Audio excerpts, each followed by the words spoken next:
खुराक के हवाले से भी लोगों का ये कहना था कि खुराक की किल्लत भी सामने आ सकती है अगर ये जंग नहीं खत्म होती। Supported by an IMF engagement, जिसकी वजह से हमारे बहुत से जो डेट्स थे वो प्रोफाइल हो गए।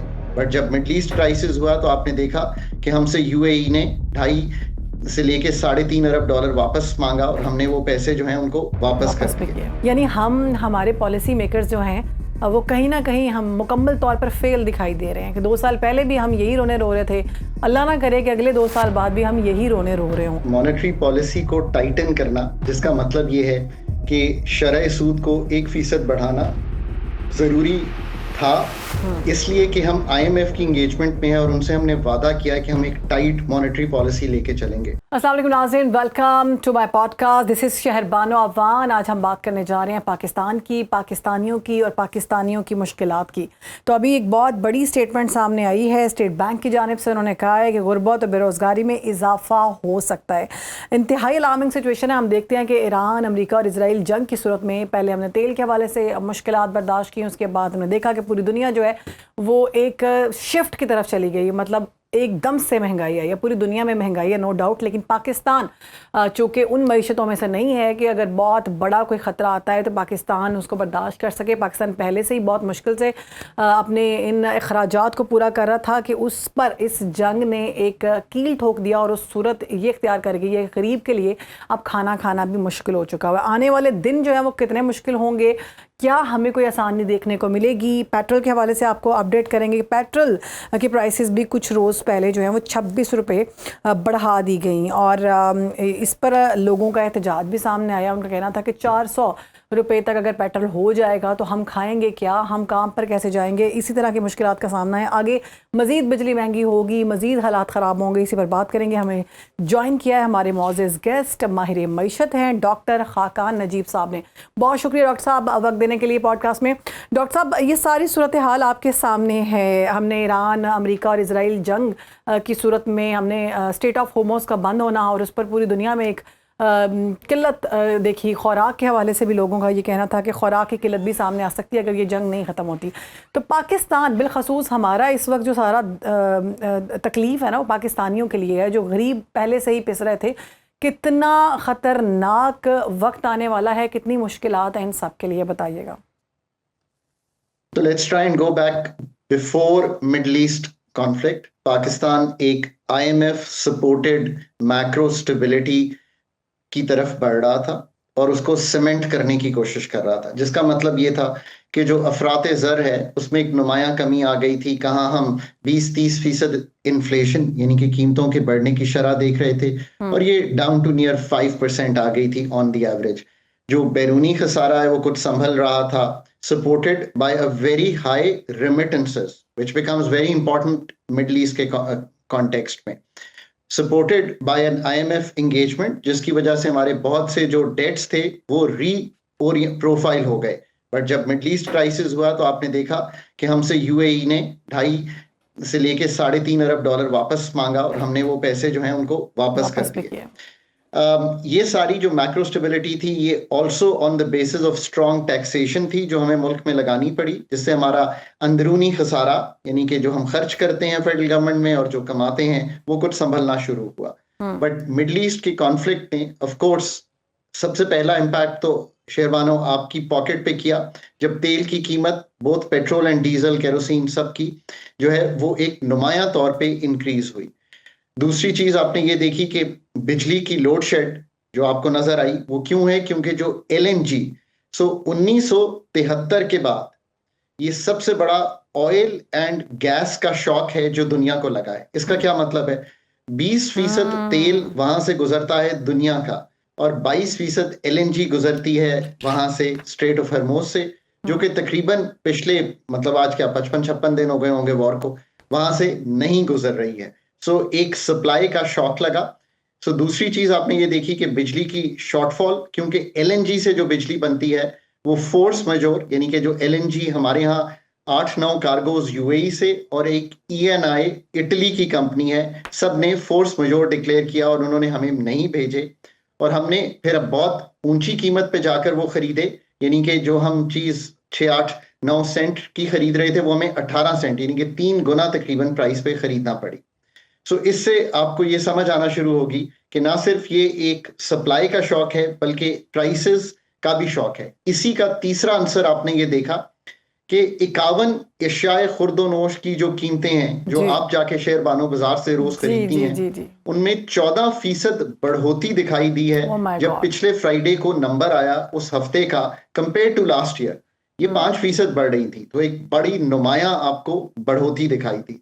चौथी, जो बिजनेस कम्युनिटी को और आपको भी, अगर आप गाड़ी रेंट करना लीज करना चाहती हैं, और बिजनेस कम्युनिटी जो अपना लोन लेना चाहती है, जो 10.5% की शरह सूद थी, वो 11। इन्फ्लेशन को, यानी कि आपकी डिमांड को तोड़ने के लिए कि आप गाड़ी ना खरीदें, वो कैपिटल एक्सपेंडिचर ना करे, वो वर्किंग कैपिटल ना ले, तो डिमांड को कर्ब करने के लिए जो हमारा सेंट्रल बैंक है was forced to raise the policy rate by 1%, इसलिए कि उनका ख्याल है कि इन्फ्लेशन, यानी कि अप्रैल के माह की जब आएगी, जो एक ब्रॉड बेस्ड मेजर होता है कंज्यूमर प्राइस इंडेक्स, तो वो डबल डिजिट्स में चला जाएगा, और अगर वो 11% चला जाता है तो फिर पॉलिसी रेट रेस करना जरूरी था। तो उन्होंने इस एंटिसिपेशन में उसको बढ़ा दिया। तो मेरा ये ख्याल है कि 0.5% भी काफी था इस वक्त, और फिर देखते हैं कि वॉर कैसे प्ले आउट करती है। बिल्कुल। सो ये चार चीजें तो बिल्कुल अया हो गई। पांचवी चीज ये है कि दुनिया की जो मईशतें हैं, चूंकि वो स्लो होंगी, तो आप पे कुछ एक्सटर्नल और इम्पैक्ट भी आएंगे, जिसका मतलब ये है कि आपकी ग्लोबल ग्रोथ, अगर दुनिया में आप एक बायर है, उसने $1 से $1.25 गैलन यूएस में ज्यादा दिए, तो वो उस महीने वो ट्राउजर नहीं खरीदेगा। वो ट्राउजर अगर पाकिस्तान में बन रही है, वो कराची में नहीं बनेगी, वो एक्सपोर्ट नहीं होगी, तो आपकी एक्सपोर्ट मार्केट जो है वो हिट होगी। एग्जैक्टली। ये आपको एक दिक्कत आई। रेमिटेंस सही रही है मार्च में, let see the April figures, but जो मिडल ईस्ट की इकोनॉमीज हैं वो बहुत स्लो हो जाएंगी और कुछ नेगेटिव हो जाएंगी। इसको एक्सप्लेन करता हूं। कतर जो है वो $15 अरब की एक्सपोर्ट करता है हर माह अपनी एलएनजी। ठीक, अगर आप इसको इस सेंस में लें, तो अगले 3 साल में जो दो उनके एरियाज हैं जो हिट हुए हैं, मेरे ख्याल है 10-12 हैं टोटल, तो वो $20 अरब का नुकसान लेंगे, क्योंकि वो 2-3 साल वापस नहीं आएंगे सिस्टम में। बिल्कुल सो वहां पे अगर आपकी लेबर नई नहीं जाएगी, ये भी याद रखिए, 60 लाख पाकिस्तानी मिडिल ईस्ट में काम करता है, तकरीबन 1 करोड़ से ज्यादा पाकिस्तानी बाहर काम करता है। हम $22 अरब की रिमिटेंस एक्सपेक्ट कर रहे हैं उनसे इस साल, जो कि टोटल रिमिटेंस का 54% है। रिमिटेंस जो पहले $42 अरब इस साल समझी जा रही थी, वो $1 अरब कम अब समझी जा रही है, तो वो 41 अरब आएगी। सो आपका जो बैरूनी खसारा है, आपको $1 अरब कहीं से लेने पड़ेंगे। फिर आपने जब 2.5 से $3.5 जो यूएई के वापस किए, तो आपको $3 अरब सऊदी अरेबिया से लेने पड़े। हमारी सिचुएशन वही है कि हम आईएमएफ के इस वक्त एंगेजमेंट से निकल नहीं सकते, और ये सारे शॉक्स जो हैं वो इकोनॉमी को लगे हैं। और इन शॉक्स के बाद जो मैक्रो स्टेबिलिटी थी, वो जिसे कहेंगे अंडर प्रेशर है, इसलिए कि अब हमारी जो टैक्स कलेक्शन है वो ऑलरेडी 611 अरब कम हो गई है मार्च तक, यानी कि जो हदफ था उससे 611 अरब कम कलेक्ट होगा। सो ये जो 13,500 अरब का हमारा एफपीआर का टारगेट था, ये काफी ड्रॉप कर जाएगा। सो अगर ये ड्रॉप कर जाता है और ये आपको हिट लगती है, तो आपका जो मालियाती खसारा है वो बढ़ सकता है। ये एक ओवरऑल इकोनॉमी का सिनेरियो है। इसमें लोगों ने पेट्रोल की भी हिट ली है, बिजली का बिल भी जायद आएगा, बिजली की लोड शेडिंग भी देखने को मिल रही है, इसी तरह मैन्युफैक्चरिंग भी इसी तरह हिट हो रही है। सो ओवरऑल हमें अपना बिहेवियर चेंज करना था। मैं अब आज भी कहता हूं कि in one line if I can explain what you can do, इसके शेयर बानो, आप ट्रिप्स ज्यादा ना लें, आप वर्क फ्रॉम होम करें, आप मोबिलिटी मैनेजमेंट तोड़ें, कॉर्पोरेट्स जो हैं अपनी एनर्जी एफिशिएंसी दिखाएं, पब्लिक सेक्टर अपनी एनर्जी एफिशिएंसी दिखाए, स्कूल कॉलेजेस को बंद करें ना करें, मैं क्योंकि वो इंपॉर्टेंट जोज है, मैं इतना कोई उसको बंद करने का हामी नहीं हूं, बट मे बी क्लासेस को 8 से 5 कर दें और एक दिन ऑफ कर दें, पर नंबर ऑफ आवर्स ना कम करें। अब कमर्शियल एरियाज आप बंद नहीं करना चाहते, आज भी कहते हैं हम 8 बजे तक खुले रखेंगे, मुझे इसका कोई जवाब नहीं मिलता, जबकि दुनिया का इतना बड़ा शौक है, तेल है नहीं है। ये भी याद रखिए, पाकिस्तान के पास कोई स्ट्रेटेजिक रिजर्व्स नहीं है। मैं रिपीट करता हूं समझ जाने के लिए, Pakistan has no strategic reserves.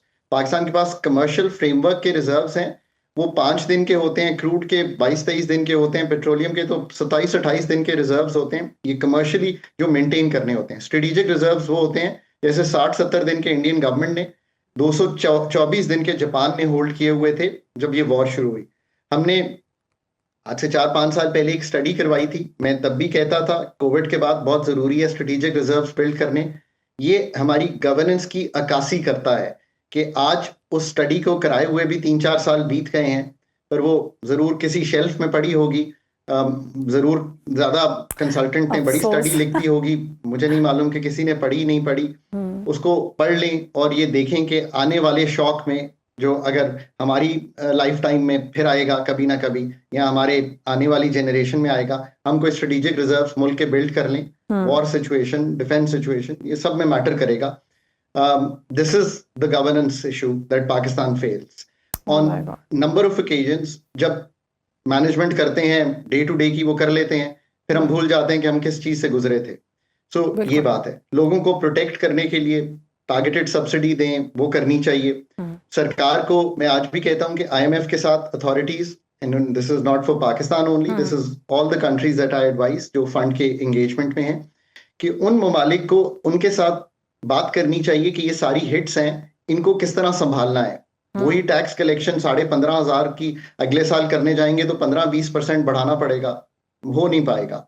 इसी तरह जो हमारी ये जो PDL है, अगर उसी तरह कलेक्ट 107 रुपए पेट्रोल पे करेंगे, ये 26-27 रुपए ना भी बढ़ाएं तो शायद थोड़ी सी बिकॉज 30 मिलियन के करीब है मेरा ख्याल है मोटर बाइक्स वाले, उनको थोड़ी सी हेल्प मिल जाए, क्योंकि ट्रांसपोर्ट का निजाम वैसा नहीं है। और फिर जो लॉन्ग टर्म पॉलिसीज, एक हमने बात कर ली, ट्रांसपोर्ट कैसे चलनी है मुल्क में, फ्रेट रोड्स पे कैरी होना है कि रेलवे पे कैरी होना है, किस तरह आपने मूव करना है from carrying oil on tankers to carrying oil on pipelines, किस तरह हमने मूव अवे करना है।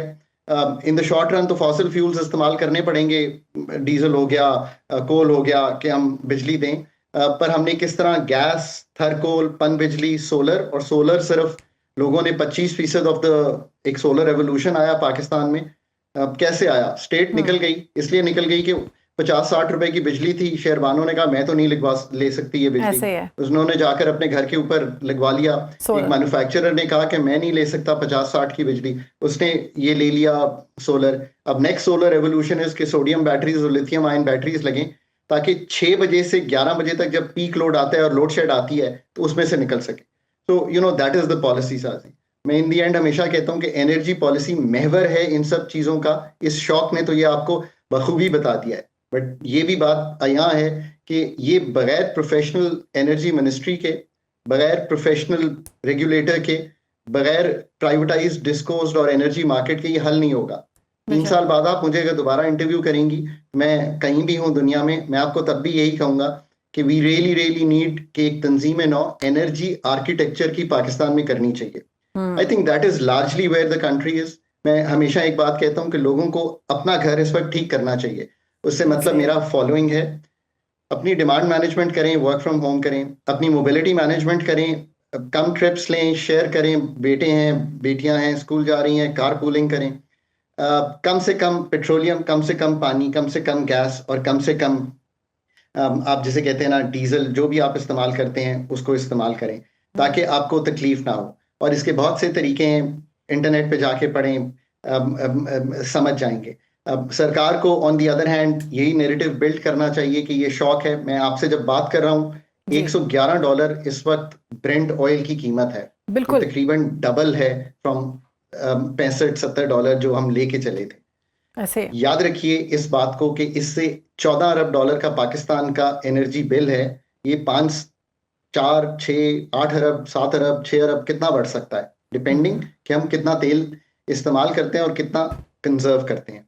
ये एक ओवरऑल सिनारियो है पाकिस्तान का इस वक्त। बिल्कुल डॉक्टर साहब, आपने बहुत ज़बरदस्त तरीके से आम आवाम को समझा दिए, और जैसे कि आपने जिक्र किया कि अगले 3 साल बाद भी आप बैठ के मुझसे ये सवाल कर रही होंगी, तो मैं आपको याद दिलाना चाहती हूँ कि 2 साल पहले मैं यही सवाल आपसे कर रही होती थी मॉर्निंग शो में, और हम यही बातें कर रहे होते थे, और आप इसी तरह से बहुत ज़बरदस्त तज्जिया दे रहे होते थे, आवाम को समझा रहे होते थे। यानी हमारे पॉलिसी मेकर्स जो हैं वो कहीं ना कहीं हम मुकम्मल तौर पर फेल दिखाई दे रहे हैं कि 2 साल पहले भी हम यही रोने रो रहे थे, अल्लाह ना करे कि अगले 2 साल बाद भी हम यही रोने रो रहे हों। आपने तरीक़ाकार भी बता दिया कि आवाम अपने ऑन पे क्या कर सकती है। आम देखने वालों को समझाइएगा कि जैसे ये जो शरह सूद में जो इजाफा किया गया है 11.5% कर दी गई है, इससे आम तबके के ऊपर कितना बोझ पड़ेगा, और वो लोग जो सरमायाकार हैं जो बैंक्स में अपने रकम रखवा कर उससे अमाउंट लेते हैं, उनको तो इससे इजाफा मिलेगा ना। मैंने आज द न्यूज अखबार में एक डिटेल्ड इंटरव्यू दिया है कि मॉनेटरी पॉलिसी को टाइटन करना, जिसका मतलब ये है कि शरह सूद को 1% बढ़ाना जरूरी था, इसलिए कि हम IMF की एंगेजमेंट में है और उनसे हमने वादा किया है कि हम एक टाइट मॉनेटरी पॉलिसी लेके चलेंगे। मेरी पहली गुजारिश सारे पाकिस्तान अथॉरिटी से ये है कि प्रोग्राम में जब तक रहेंगे, और 78 साल में 24 प्रोग्राम किए हैं, सोचना चाहिए, ये हमारे लिए लम्हा फिक्रिया होना चाहिए कि 78 साल में 24 बार ICU के डॉक्टर के दर पे गए हैं। मेरे वालिद 94 साल शहरबानो जिंदा रहे, लास्ट अगस्त में ही पास्ड अवे एट 94 इयर्स। वो जिंदगी में एक बार ICU गए हैं। मैं ये मेडिकल तशबीह दे के इसलिए समझाता हूँ कि डाइट अच्छी थी, एक्सरसाइज करते थे, ह्यूमन रिलेशनशिप्स बहुत अच्छे थे, 7 से 8 घंटे सोते थे, बच्चों की अच्छी तरबियत की, तालीम दी जो दे सकते थे, लोगों का मुफ्त इलाज किया। सो एक भरपूर जिंदगी जी और एक नॉर्मल डेथ उनको आई। एक दफा ICU कहीं स्लिप हो गए थे तो उनको जाना पड़ा। हम 78 बार में 24 बार स्लिप हुए हैं। सो ये अक्कासी करती है उस चीज की कि हमने इकोनॉमिक मैनेजमेंट जो है मुल्क की ऐसी नहीं की कि हम स्टेबिलिटी भी मेंटेन कर पाते। हर दफा एक बैनुल अक़वामी क्राइसिस आता था और हम IMF के दर पे गए। मेरा ख्याल है अर्जेंटीना के बाद सबसे बड़े ICU के डॉक्टर के क्लाइंट हैं। सो ये पॉलिसी स्पेस कम हो जाती है। मेरे जाती ख्याल में मैंने 0.5% भी अगर बढ़ा देते, जो कि बढ़ाना चाहिए था, इसलिए कि इन्फ्लेशन अगले माह में 11-12% आ रही है। IMF से बात की हुई है कि हम इसको पॉजिटिव रखेंगे।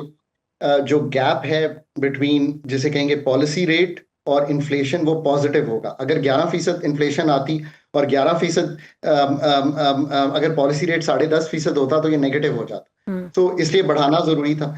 0.5% की बजाय 1% बढ़ाना एक स्ट्रॉन्गर प्रीएम्प्टिव रिस्पॉन्स है, ये मेरा ख्याल है। मेरा दूसरा ख्याल ये है कि ये बात दुरुस्त है, ये इसलिए भी किया गया है कि रूपी को स्टेबिलिटी दी जाए। ये इसलिए भी किया गया है कि इन्फ्लेशन एक्सपेक्टेशन को तोड़ा जाए। बट इंपॉर्टेंट बात इज द फॉलोइंग, ये एक सप्लाई शॉक की वजह से प्राइसेस ऊपर गई हैं, डिमांड नहीं एक्सेसिव आई। इसको ठीक करने के 2 तरीके हैं and they are the following. जब तक मुल्क की पैदावारी सलाहियत, जिसका मतलब है खेत ज्यादा उगल रहे हों, यील्ड कर रहे हों, और हुकूमत के खर्चे, टैक्सेस की हमने बात करी, कंट्रोल्ड हों, और हुकूमत वो खर्चे और वो काम करे जो उसको करने चाहिए, और वो खर्चे और वो काम ना करे जो उसको नहीं करने चाहिए। फेडरल गवर्नमेंट के 17 सब्जेक्ट ऐसे हैं जो उनको नहीं चलाने चाहिए, बिकॉज वो 18वीं तरमीम के मुताबिक डिवॉल्व हो चुके हैं। वही खर्चे डेवलपमेंट पे भी होते हैं, और एक वैसे ही जो फेडरल गवर्नमेंट का हुजम है, मतलब 80 स्टेट ओन्ड एंटरप्राइजेस से निकलना, जो कि मतलब एक बहुत बड़ा नुकसान करते हैं, और सिर्फ उनको हम इक्विटी इंजेक्शन, गारंटीज, सब्सिडीज, ये सब कुछ देते हैं। सो रीथिंक करने की बात आ गई है। सो मैंने पहले कहा कि हमें अपनी प्राइवेट सेक्टर की पैदावारी सलाहियत बढ़ानी है, और हुकूमत के खर्चे कम करने हैं, और 5 हुकूमत के करने हैं। अगर ये नहीं करेंगे तो फिर सारा बोझ इस पे चला जाएगा कि शहरबानों को गाड़ी ना खरीदने दें, और खाकान को जूते बनाने की या चिप बनाने की फैक्ट्री ना लगाने दें। ऑलरेडी तो हमारी पूरी दुनिया में हम सबसे महंगी गाड़ी खरीद रहे हैं। हमारा हमसाया मुल्क जो है, वहाँ पर गाड़ियाँ कोड़ी कोड़ी बिक रही होती हैं। ये जो अगर हम बात करें ये इसकी मेहरान की, ये वैगनार की, ये ऑल्टो की, जो यहाँ 35-35 लाख की गाड़ियाँ हैं, ऑल्टो और दीगर जो गाड़ियाँ हैं, वो वहाँ पर 5-5 लाख रुपए की बिक रही होती हैं। तो ये हम तो पहले से ही गाड़ी खरीदने के काबिल नहीं है। इसकी 2-3 वजूहत हैं और उसको भी एक्सप्लेन कर लेते हैं। एक तो ये है कि गाड़ियों पे टैक्सेस बहुत ज्यादा हैं, और ये टैक्सेस इसलिए ज्यादा हैं कि इनडायरेक्ट टैक्सेशन की निज़ाम में आपने मुल्क को इनडायरेक्ट बाइंग पर रखा, और बहुत ज्यादा इनडायरेक्ट टैक्सेस लगाए रखे, जो कि ट्रांजैक्शनल टैक्सेस थे, ना कि हम मुनाफे को टैक्स करते। एक वजह। नंबर 2, आपने 2-3 जो पाकिस्तान के असेंबलर्स थे, मैन्युफैक्चरर्स नहीं, असेंबलर्स थे, उनको प्रोटेक्टेड रखा और टर्म्स ऑफ ट्रेड ऐसी रखी कि आपने टैरिफ बहुत हाई रखा इंपोर्टेड गाड़ियों का, और नए एंट्रेंट्स को एक तरह से जिसे कहते हैं एंट्री की गुंजाइश नहीं दी। तो जो कंपटीशन बनना था, जो अब थोड़ा सा with the Chinese cars, Korean cars, Japanese additional cars अब आता दिखाई दे रहा है। और आपने ऐसी रिवायत रखी मुल्क में कि हम कंपेटिटिव मार्केट की बजाय प्रोटेक्टेड मार्केट रखेंगे, और किसी ये एक डिलीशन के नाम पे, जिसका मतलब ये होता है कि आज गाड़ी 50% बन रही है, फिर 60% बनेगी, इसके नाम पे हमने पाकिस्तानी जो गाड़ियों के असेंबलर हैं, 1 टके की गाड़ी दुनिया में नहीं बेचते। 1 टके की गाड़ी, मतलब आई एम सॉरी टू से, इट मेक्स मी अपसेट कि मतलब थाईलैंड से लेके पूरे ईस्ट एशिया की गाड़ियां दुनिया भर में बिकती हैं। चाइना ऑस्ट्रेलिया की मार्केट कैप्चर कर रहा है। हम असेंबली करके पाकिस्तान में ही चंद लाख गाड़ियां बेच के खुश हो जाते हैं। ये कहाँ की मतलब इंसाफी है? इसको ठीक करने के लिए अब मार्केट को ओपन करें, कंपटीशन आने दें, और आहिस्ता आहिस्ता इन गाड़ियों की इकोनॉमीज ऑफ स्केल, मतलब 5 लाख गाड़ी बनाएं, गाड़ियों की कीमत भी नीचे आएगी और दुनिया भर में भी बेचेंगे। तो ये पूरी ऑटो पॉलिसी जो है बनी है, मैं जानता हूं, इसको रीथिंक करके आगे चलना पड़ेगा, and that's serious business in Pakistan. और फिर सबसे बढ़ के अब ये देखना है कि it is not only about cars, it is about एक ट्रांसपोर्टेशन का निजाम मुल्क में जो एनविजिज करना है, वो हमने क्या करना है। मतलब वो मैं बाहर रहा हूं बहुत अरसा, मैंने काम भी किया है यूरोप में भी, ऑस्ट्रेलिया में भी। Transport policy is not in the isolation that you get cars और फिर कहते हैं EV bikes. No, that's not transportation policy. Transportation policy का जो महवर होता है, जो अमीर आदमी है ना यूरोप में, वो कहता है कि मैं पब्लिक ट्रांसपोर्ट पे ट्रैवल करूं, मैं नीचे आऊं तो मैं जो इतना बड़ा टैक्स देता हूं, तो ट्रैम खड़ी हो, ट्यूब खड़ी हो, मर्सिडीज बस खड़ी हो, मैं उसमें एंटर करूं, मैं अपने दफ्तर पहुंच जाऊं, नोडल कनेक्टिविटी हो, फिजा इतनी साफ हो कि मैं वॉक करके भी अपने दफ्तर जा सकूं, तो वो पॉसिबल हो। अगर मुझे लॉन्गर ड्यूरेशन में आना है, तो जो लॉन्गर ड्यूरेशन की ट्रेन्स हैं, वो कनेक्टिविटी सिटी को दे रही हूं ताकि मैं बाहर सिटी के भी रह सकूं। मतलब that's called a transport policy. The transport policy is कि हम नेशनल हाईवेज नहीं बनाएंगे, हम फ्रेट और ट्रांसपोर्ट कैरी करेंगे ऑन दी पाकिस्तान रेलवे, जिसका निजाम ऐसा है कि 100 अरब रुपया देते हैं उनको, और आज भी वो एक थोड़ा सा फ्रेट और थोड़े से पैसेंजर कैरी करते हैं, इसलिए कि स्टेट कंट्रोल में है और निकल नहीं पा रहे उससे। तीसरी बात कि जो ट्रांसपोर्ट पब्लिक सेक्टर की है, वो चलेगी किस पे? अगर 45,000 मेगावाट बिजली जायद है तो फिर बिजली पे चला लें। आज भी हम कोशिश कर रहे हैं कि नए बाइक्स ले लें, उसकी बजाय आप state of the art private sector को आने दें, और अगर किसी को शेरवानों को सस्ता टिकट बेचना है तो उसके टिकट पे पैसे दे दें, वो सस्ता टिकट हो जाएगा। But let them compete and have the best transport system in Pakistan, nodal हो, कनेक्टेड हो। और मतलब यूरोप की बात करें तो उन्होंने बहुत सी लेन्स को सिर्फ बाइक लेन्स कर दिया है। सो मतलब आप सोचें कि ये पूरा निजाम कैसे बनेगा। अब ये क्यों नहीं बनता? मतलब इसका तो बड़ा आसान हल है। मैंने हमेशा कहा है कि पाकिस्तान का जो पब्लिक सेक्टर है और प्राइवेट सेक्टर भी काफी हद तक, उसमें जो सबसे लैकिंग चीज है वो है एक्सपर्टीज इन प्रोफेशनल मैनेजमेंट। ये सब वो थॉट प्रोसेसेस हैं कि इनको बनाने के लिए high calibre individuals at important positions चाहिए। हम एक जनरलिस्ट सिस्टम में एक मुल्क को चला रहे हैं, और उस चीज को हम जिसे कहते हैं ना, ब्रिटिश राज की कॉलोनियल आर्किटेक्चर पे चलाते चले जा रहे हैं। बिल्कुल। तब सिटीज मैनेज नहीं होती थी, एक्सट्रैक्ट होते थे उसमें से रिसोर्सेज। आज सिटीज को मैनेज करना है, ग्रो करना है, और डिस्ट्रिक्ट लेवल पे हमने देखना है कि कैसे तालीम, कैसे ट्रांसपोर्ट, कैसे वेस्टेज का निज़ाम, कैसे सीवेज का निज़ाम, ये सब कुछ कैसे बनना है, और फिर इस पिलर को फेडरल तक बिल्ड करना है। पाकिस्तान, मैं कहता हूं कि मसाइल बड़े छोटे हैं। ये जितने मैंने मसाइल हल किए हैं, मैं तो आधे घंटे की गुफ्तगू में आपको इनके सिर्फ हल बताता चला जा रहा हूँ। आप सोचिए कि अगर आप मेरे से बेहतर बहुत से लोग ले आए जो ट्रांसपोर्ट एक्सपर्ट्स हों, इकोनॉमिस्ट हों, एनर्जी इकोनॉमिस्ट हों, फिजिकल इकोनॉमिस्ट हों, तो ये सारे मसले हल कर देंगे वो आपके, जैसे मनमोहन सिंह ने किया था। वो बेस्ट रिक्रूटर थे इंडिया के, इंडिया के बेस्ट इकोनॉमिस्ट पता नहीं जरूर थे, बट वो बेस्ट हेड हंटर थे। Made the best head hunting team, और उन्होंने प्लेस किया ऐसी जगहों पे इन लोगों को जिन्होंने ये सारी पॉलिसीज बनाई, और इंडिया को एक दफा खोल दिया। हमें भी पाकिस्तान को, जिसे कहते हैं ना, खोल देना है। तो जैसे लोगों ने सोलर रेवोल्यूशन करके दिखाया है, जैसे हमने एक अच्छा इनकम सपोर्ट प्रोग्राम करके दिखाया है, जैसे हमने न्यूक्लियर बॉम्ब बनाकर दिखाया है, जैसे हमने 4th जनरेशन वॉरफेयर करके दिखाई है, तो हम इकोनॉमिक डेवलपमेंट भी करके दिखा सकते हैं, बिल्कुल, जिसमें अगर कोई हम शक करना नहीं चाहें है तो कि पाकिस्तान इन 5 years can start looking much better. इंशाल्लाह। डॉक्टर साहब, लास्ट पे बड़ा मासूमाना सा सवाल है। चूँकि इतने हालात ख़राब हैं, आपने बहुत ज़बरदस्त तरीक़ाकार भी बताया कि ये सब करके हम बेहतर हो सकते हैं। तो जो पॉलिसी मेकर्स हैं, जो बैठे होते हैं इक़्तिदार में, क्या उनको ये बातें नहीं पता होती? और दूसरा, ईरान पाकिस्तान गैस पाइपलाइन मंसूबा जो है, उस पर हम क्यों नहीं ज़्यादा ज़ोर देते? क्योंकि वो तो हमें बहुत सस्ता पड़ेगा। हाँ, हमें पता है अमरीकी पाबंदियाँ हैं, इसके अलावा क्या कोई दूसरा हल नहीं निकल सकता? ईरान वाला पहला जवाब देता हूँ। मैं रियली उम्मीद करता हूँ कि जो अब आउटकम आएगा, और मैं उम्मीद करता हूँ कि पाकिस्तान अथॉरिटीज़ भी इस आउटकम की तरफ जितनी कोशिश हुई है, और अल्हम्दुलिल्लाह बिल्कुल, पाकिस्तान ने अपना वकार भी बुलंद किया है no as a doubt. Good diplomacy country, हम ये बराबर कराएंगे कि regional trade is the way forward. जिसका हुँ, मतलब है कि हम आईपी पाइपलाइन भी बनाएं, हम तेल भी लें, हम इस रूट को यूज, जैसे भी हमने कुछ खोला है, यूज करके ईरान और कार कंट्रीज तक अपनी मसनूआत की रसाई भी करें। मैं बियॉन्ड जस्ट आईपी पाइपलाइन जो है सोचता हूँ, और मैं ये सोचता हूँ कि जो वेस्टवर्ड ट्रेड है पाकिस्तान की, चलें, इंडिया के साथ मसाइल हैं, चाइना है, कार कंट्रीज हैं, ईरान है, अगर यहाँ पे ट्रेड खुलती है और हम इन एरियाज को, और अब हमें इसी तरफ बढ़ना चाहिए। पाकिस्तान को सिर्फ तस्फिया और मीडिएशन और फैसिलिटेशन का जो ज़बरदस्त काम किया है, उससे आगे ये सोचना है कि हमारी जो बेनिफिट है उसमें क्या है। इसी तरह जो कराची पोर्ट से फिर जो सामान निकले ट्रांसशिपमेंट का, और वैसे, और हम दुबई की फूड सिक्योरिटी का बास्केट बने, ये पाकिस्तान का फ्यूचर है, जो मैंने भी आपको एक्सप्लेन किया है। हुँ, पाकिस्तान की तरक्की का अमल शुरू होगा फूड सिक्योरिटी और फूड बफर्स बनाकर दुनिया को बेचने से।